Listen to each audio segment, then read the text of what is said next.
Bonjour tout le monde, j'espère que vous allez bien. Je suis de retour aujourd'hui pour vous faire une vidéo sur le nouveau fond de teint de Revlon Nearly Naked. Donc ma teinte est le 180 Medium Beige.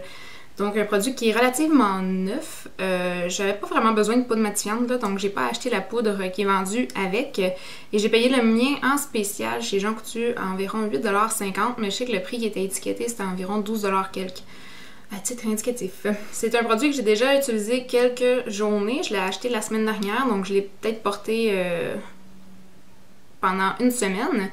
Donc je vais vous montrer dans le fond au fur et à mesure de l'application ce que j'en pense. Comme son nom dit, Nearly Naked, c'est vraiment un fond de teint léger qui est fait à base d'eau, qui clame avoir l'apparence de la peau carrément quand on l'applique.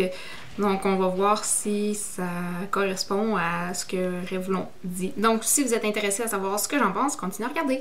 Donc, me revoici sans maquillage. J'ai nettoyé et hydraté ma peau pour commencer. Et j'ai seulement mis un peu de cache-cerne, donc ma bille roulante de Garnier. Donc, voici le fond de teint. J'ai la couleur 180 Medium Beige.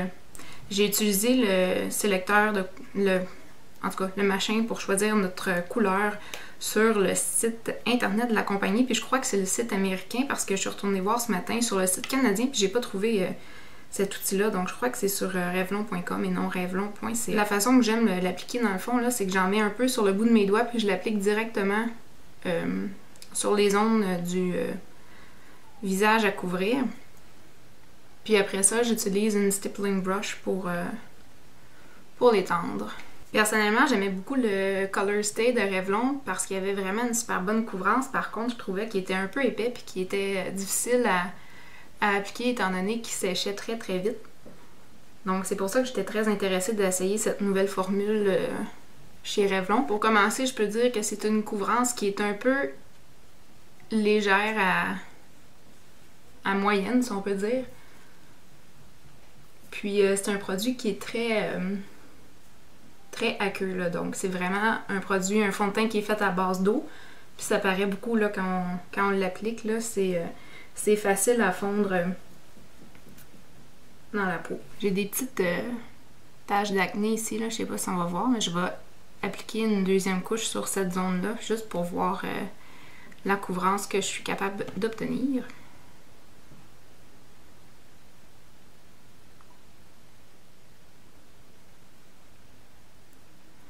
Et sous les yeux également.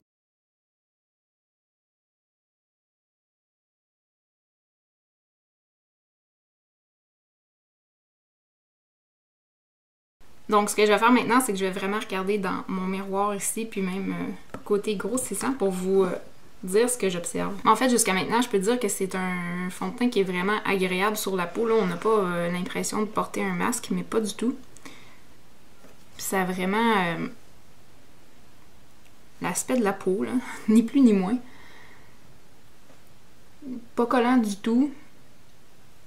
Je dirais que la couleur est vraiment bonne pour moi. Donc le sélecteur de couleurs aide beaucoup. En fait, là, sur le site internet, on peut vraiment choisir si on est on a le teint clair, moyen ou foncé. Puis si on a un teint froid ou un teint chaud. Donc ça aide vraiment.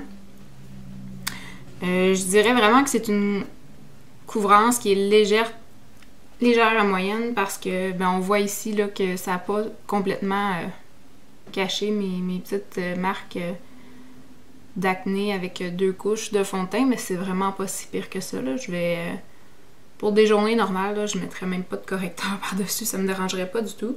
Puis c'est sûr qu'au niveau des cernes, dans mon cas, ça va être nécessaire d'utiliser un cache-cerne en plus du fond de teint. Aussi, je peux dire que c'est pas la première fois que je porte ce fond de teint-là. Je l'ai acheté la semaine dernière, donc je l'ai déjà porté à quelques reprises, dont une fois pour aller faire du sport, donc aller faire un cours d'équitation.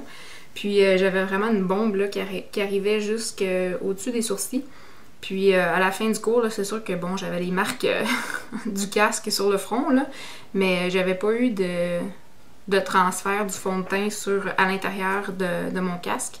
Puis j'avais pas de marque disgracieuse sur le front là, où on voyait que le fond de teint était parti. C'est sûr qu'il était peut-être parti un petit peu après une heure de cours, mais c'était pas si visible que ça. Donc jusqu'à maintenant, j'aime beaucoup ce fond de teint-là. C'est sûr que moi, tous les jours, je le fixe avec une poudre libre ou une poudre pressée, dépendamment de ce que j'ai sous la main. Mais je dirais que somme toute, avec ce que j'ai constaté jusqu'à maintenant, c'est vraiment un fond de teint qui a un fini super naturel. Je commence à avoir quelques petites ridules sur le front, surtout des rides d'expression sur le côté de la bouche. C'est vraiment pas un fond de teint qui va venir se loger dans les ridules, ce qui est vraiment intéressant pour moi parce que c'est un problème que j'ai avec plusieurs fonds de teint, surtout ceux de L'Oréal, étonnamment, là, dans ceux que j'ai essayés. Donc, le Nearly Naked ne fait pas ça, donc c'est vraiment un gros plus pour moi. Pour ce qui est du contenant, c'est une bouteille de verre de 30 ml. 30 ml, oui, donc 1 once.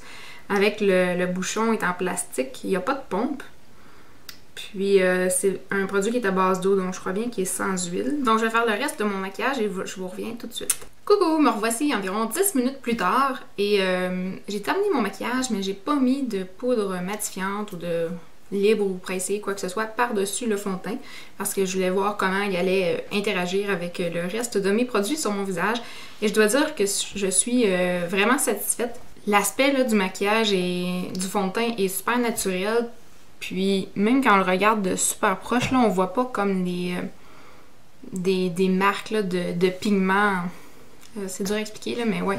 Ça fait pas de stries, puis ça se mélange vraiment bien à la couleur du teint, là, donc c'est pas apparent qu'on porte du fond de teint. C'est sûr que il y a 2 ans, quand j'avais des problèmes d'acné, probablement que ce produit-là aurait pas été mon meilleur ami, mais maintenant que ma peau est plus en contrôle, on peut dire, si c'est juste pour cacher un petit peu des rougeurs ou des imperfections de teint, par exemple, ça peut très bien faire l'affaire. Je peux dire aussi que dans les dernières journées, je l'ai porté pour des laps de temps qui allaient probablement jusqu'à 12 heures. Je peux dire qu'il tient très bien la route sans faire de retouche. Je dirais que c'est pas tout à fait un fini mat, mais presque. Donc c'est vraiment un teint santé, si je peux dire, là. C'est pas trop mat, pas trop poudreux, mais c'est super intéressant comme fini.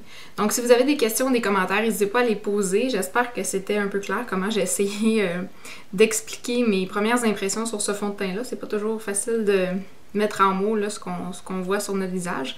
Donc si vous n'êtes pas encore inscrit à ma chaîne, je vous invite à le faire en cliquant en haut. J'essaie de mettre des vidéos en ligne régulièrement. Et sur ce, je vous souhaite de passer une excellente fin de journée et je vous dis à très bientôt dans une prochaine vidéo. Bye!